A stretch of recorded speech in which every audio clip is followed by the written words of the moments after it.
Γεια χαρά σε όλους και καλώς ήρθατε σε άλλο ένα νέο βίντεο του καναλιού. Σήμερα θα τεστάρουμε το Active Track του DJI Mini 5 Pro. Πάμε λοιπόν να δούμε όλες τις λειτουργίες του.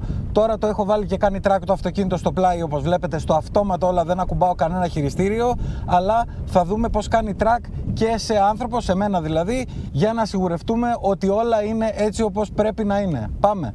Είμαστε κάτω λοιπόν με το DJI Mini 5 Pro και σήμερα θα δοκιμάσουμε το Active Track. Δεν το έχουμε δει καθόλου στο Mini 5 Pro.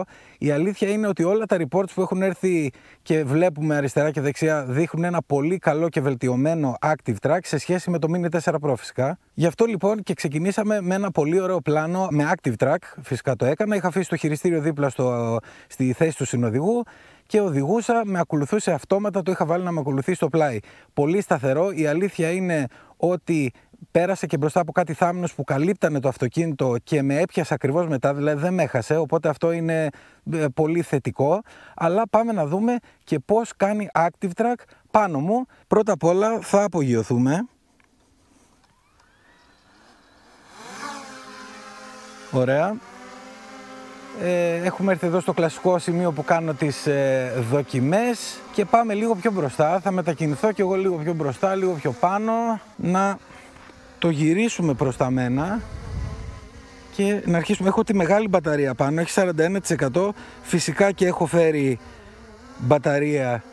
μπαταρίες μάλλον, για το αν θα χρειαστούμε παραπάνω χρόνο, που θα χρειαστούμε νομίζω.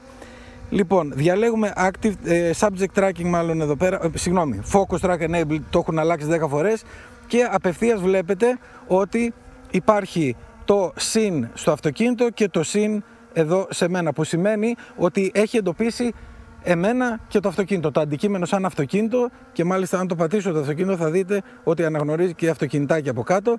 Και αν το πατήσω, έλα φύγε, σταμάτα, ωραία. Και να κατεβάσω λίγο την κάμερα για να βρει και εμένα, και εμένα θα με γράψει λογικά, για να δούμε, να φανεί κιόλας λίγο. Θα δείτε ότι είναι ανθρωπάκι από κάτω. Τώρα είναι στο Spotlight. Το Spotlight είναι κλασική περίπτωση του να πηγαίνουμε αριστερά-δεξιά και το drone να μας ακολουθεί. Είναι είτε πάμε πιο μακριά, είτε πάμε πιο κοντά, δεν αλλάζει κάτι, απλά ακολουθεί η κάμερα, σαν να έχουμε ένα cameraman βασικά, και να μας ακολουθεί όπου και αν πάμε. Εν συνεχεία, στο ίδιο μενού, πριν δείξουμε το Active Track, θα σας πω και για το Point of Interest, το οποίο είναι αυτό εδώ και έχει να κάνει με το ότι το drone απλά γυρνάει γύρω-γύρω από εμάς και το βλέπετε ότι κάνει ένα circle γύρω-γύρω από εμάς. Εύκολα πράγματα, δεν είναι κάτι το φανταστικό. Για να κάνουμε δηλαδή ένα circle είναι ότι πρέπει το POI, δηλαδή Point of Interest. Μόλις έρθει μπροστά μου θα το σταματήσω. Και πάμε τώρα παιδιά στα πιο περίπλοκα, ας πούμε. Μπορούμε να διαλέξουμε 3 διαφορετικά mode στο Active Track. Όταν διαλέγουμε άνθρωπο, είναι το Standard, είναι το Cycling και το Skiing. Δυστυχώς το Cycling και το Skiing, καλά το Skiing ούτε καν, δεν υπάρχει. Cycling δύσκολο γιατί δεν έχω ποδήλατο εδώ που είμαι, οπότε θα πάμε στο Standard. Η μόνη διαφορά είναι ότι αλλάζει ο τρόπος με τον οποίο κάνει track. Δηλαδή είναι πιο responsive, πιο γρήγορο ίσως στα άλλα mode, για να μπορεί να κρατάει το Active Track. Και έχουμε, όπως βλέπετε, Auto είναι η πρώτη επιλογή, την οποία δεν την έχουμε ενεργοποιημένη, και φυσικά έχουμε και το ρανταράκι δίπλα, το οποίο με αυτό μπορούμε να αλλάξουμε την κατεύθυνση του drone. Τώρα ας πούμε κοιτάει μπροστά, εάν εγώ ξεκινήσω να περπατάω, για να δούμε τι θα κάνει. Είναι τώρα ούτε καν, τώρα θα αρχίσει να με ακολουθάει, ωραία, λοιπόν. Και είναι από μπροστά. Εάν πάω στο ρανταράκι και το πω γύρνα πίσω, το βλέπετε, θα κάνει μόνο του κίνηση και θα πάει προς τα πίσω. Δεν έχω και πολύ ακόμα, θα πέσω στα χόρτα πάνω, οπότε πρέπει να την κάνει τη μανούβρα γρήγορα. Ωραία, τώρα ήρθε από πίσω, πολύ καλά, και τώρα λογικά αν πάω από εδώ θα ξεκινήσει να ακολουθάει από πίσω, αλλά δεν το βλέπω, παρόλο που είμαι από πίσω. Ίσως πρέπει να περπατήσω πιο πολύ, δεν ξέρω. Δεν πήγε. Α, τώρα γυρνάει. Οκ, λίγο βία η αλήθεια είναι, αλλά γύρισε, δεν έχει σημασία. Και αντιλαμβάνεστε, τώρα είμαι μακριά, μπορώ να το φέρω από αριστερά πιο κοντά στον εσωτερικό κύκλο, οπότε να έρθει πιο κοντά σε μένα, το βλέπετε. Και αντίστοιχα να το φέρω από μπροστά πιο μακριά και να απομακρυνθεί. Οπότε όπως βλέπετε είναι πάρα πολύ απλό το να χειρίζεται το Active Track. Θα το φέρω εδώ διαγώνια λίγο.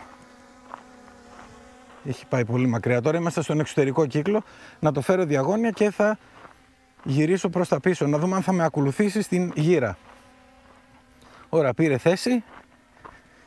Και πάμε προς τα πίσω.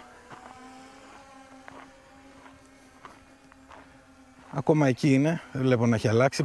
Κανονικά πρέπει να έρθει από την εδώ πλευρά. Από τη δεξιά μου πλευρά. Για να δούμε. Πότε θα την κάνει την αλλαγή. Βλέπω ότι υπάρχει ένα θεματάκι όταν κάνεις επιτόπου στροφή. Μέχρι να καταλάβει, έχει κολλήσει εκεί τώρα. Για να δούμε, αν το πάω πίσω δηλαδή τι θα γίνει. Κοίτα, για κάτσε. Α, κοίτα να δεις, είχε δει ότι ήταν στην αριστερή, παρόλο που εγώ του είχα πει να κάτσει στη δεξιά. Οκ, εντάξει, ίσως εκεί υπάρχει ένα ψηλό θεματάκι. Κατά τα άλλα όμως, είναι μια χαρά. Το φέραμε πάλι από μπροστά, μπορώ να χαμηλώσω λίγο το ύψος, να μην είναι τόσο ψηλά, ωραία. Και το επόμενο που έχουμε να δούμε είναι το auto, παιδιά. Το auto τι κάνει, τα κάνει όλα μόνο του. Τα κάνει όλα μόνο του και συμφέρει. Άρα, εάν πατήσω auto, automatic movement enabled, λέει τώρα ότι είναι μπροστά. Θα δώσω και λίγο ύψος, να είμαστε σίγουροι. Ωραία. Όχι, επειδή κούνησα το stick, δεν με άφησε. Λοιπόν, με βρήκε στα αριστερά και εγώ τώρα περπατάω. Δεν κάνω τίποτα, δεν ακουμπάω τίποτα. Το βλέπετε, τα χέρια μου είναι ελεύθερα. Και τώρα αυτό λογικά θα πρέπει να κάνει μόνο του κινήσεις. Για να δούμε τι θα κάνει. Ένα σκύλο έχει εκεί. Ευτυχώς που έχω κλειστές τις πόρτες του αυτοκινήτου. Όπως βλέπετε, κάνει κινήσεις μόνο του για να παίρνει αυτόματα πλάνα. Έχει έρθει κοντά τώρα εδώ και περιμένουμε να δούμε η επόμενη κίνηση ποια θα είναι. Νάτι, έρχεται από την άλλη πλευρά και εγώ θα εκμεταλλευτώ αυτό το σημείο να γυρίσω έτσι, να δω πού θα πάει. Μισό λεπτό, παιδιά, έχουμε σκύλο και πρέπει να το πούμε να φύγει, να μην μας λερώσει το landing pad. Ωραία, γυρίσαμε πίσω, είδαμε και το αυτόματο και για να σταματήσουμε το Active Track, καλά τώρα έχει έρθει πολύ απάνω, για να σταματήσουμε το Active Track, πολύ απλά πατάμε stop. Πάμε να προσγειωθούμε βασικά για να πούμε και δύο πράγματα. Πάνω στην ώρα γυρίσαμε γιατί μας έβγαλε και low battery.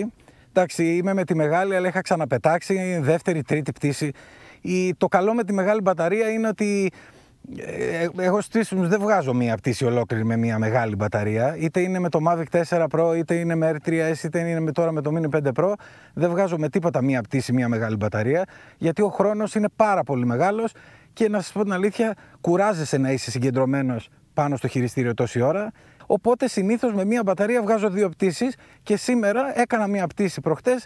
Σήμερα κάνουμε δοκιμαστικό και μας έβγαλε όλο το δοκιμαστικό. Οπότε ο χρόνος πτήσης είναι αρκετά ικανοποιητικός. Πάμε όμως στο σημερινό βίντεο και το λόγο για τον οποίο κάναμε το σημερινό βίντεο που είναι το Active Track. Παιδιά, δουλεύει καλά. Δουλεύει καλά. Λίγο εκεί μας τα χάλασε με την αλλαγή πορείας. Αλλά βέβαια θα μου πεις πόσο συχνά κάνεις αλλαγή πορείας, 180 μοίρες για να γυρίσεις πίσω. Εντάξει, παρόλα αυτά όμως μας τα ψιλοχάλασε. Όμως διατήρησε το tracking απλά από λανθασμένη γωνία. Παρ' όλα αυτά, όταν του είπαμε να πάει στη σωστή γωνία, πήγε στη σωστή γωνία γιατί είχε αναγνωρίσει ότι ήταν σε άλλο σημείο. Γενικώς είναι πολύ καλό και στο αυτοκίνητο που έκανα tracking στην αρχή του βίντεο, πολύ ικανοποιημένος. Σας ευχαριστώ πολύ που ήσασταν για άλλο ένα βίντεο κοντά στο κανάλι. Like, subscribe, τα σχόλια σας από κάτω και τα λέμε στο επόμενο. Γεια χαρά!